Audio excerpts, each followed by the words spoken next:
So what's up sa inyo guys? So for today's video ay akit kami ay ng Marilaki. Siyempre kasama ko yung partner ko, si Motunoy. So first time maalang ulit namin mag-bike guys kasi last year pa yung bike namin. Year 2022 pa yan. Kaya nag-bike ulit kami. So umalis kami maaga.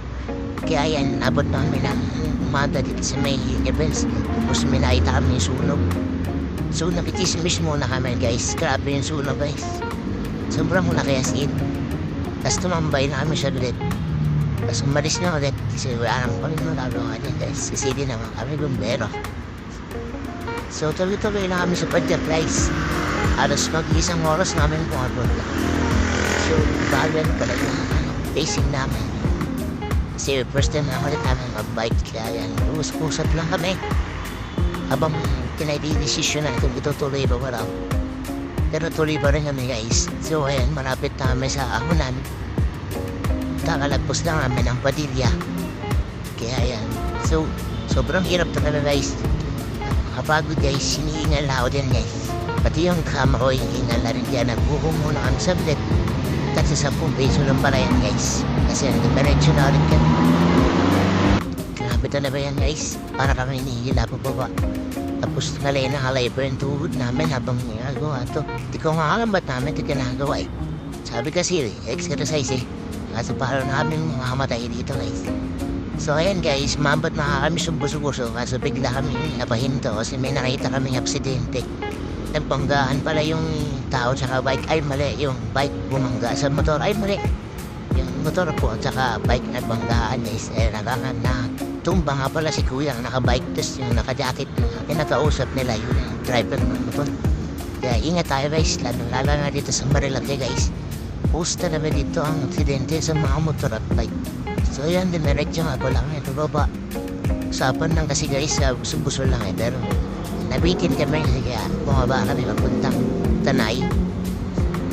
So yan, masaya pa kami dito kasi patag talaga guys. Sabi namin, yes, ang sarap talaga mag-bike.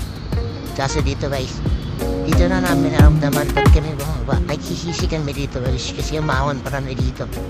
So umiling muna akong tubig guys pag-akit namin dito sa tinatawag nilang Wiwi Hill. Tinawag pala nilang Wiwi Hill din guys kasi lahat ng mga rider humihinto dyan para lang humihi. So uminom lang akong maraming tubig kasi alam ko sa unahan marami pa talagang mas pakip na daanan. So ayun no.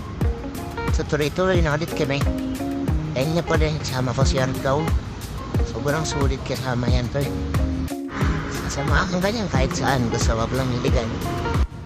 So tuwan-tuwa ka dito guys kasi natapos habang yan. Kasi sobrang dami pang pataas din guys. Bali panimula pa lang talaga yun guys. So dito guys nakakaramdam na kami ng gutom talaga ni Paring Argao. Kaya nung may nakita kaming tindahan eh di namin nagdalawang isip na magmerienda muna guys. Buti na lang may mga tinda-tindahan pa dito. So uminom na kami ng tubig tapos nimili lang ng biscuit.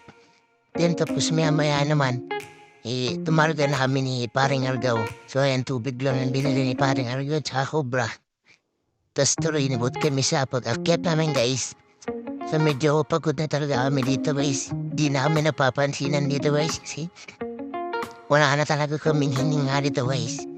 So pinipilit ko na lang talaga guys yung bitigin guys. Pero pagod na talaga ako. Ewan ko ba guys, sino ba kasing nagsabing pumunta pa kami dito. Pero sobrang solid ng lugar guys. Kahit nung nagmamotor kami, dito kami umaakyat. Siya rin yung kasama ko guys. So ayan, tuloy-tuloy pa rin kami sa Padjak. So ayan, paakyat na kami dito. Pero dito nakaramdam ng pagod si Argao. Kaya nagpa siya kami magpahinga muna saglit. Then after namin magpahinga, tumuloy kami. Pagtuloy namin kasi pinulikat na naman siya dito. Kaya minto muna kami saglit tapos naglakad na lang siya. So ayun, makikita dyan nga na at tinawang na lang talaga yung sakit guys. So naglakad na lang talaga siya yan saglit. Pero nung malapit na kami sa Big C guys, nagbike na ulit kami. Para pag nakita kami sa pitik nakasakay kami sa bike at mukha malakas lang guys. Kaya ayun, nung malapit na kami sa Big C, nagpahinga ng tamis ulit. Tapos, may masamang nangyari. Siraan nga pala si Paring Argao. Naputol nga pala yung isang part ng bike niya. I-update namin kayo guys kung nakauwi kami ha. So, ayan. Bye-bye!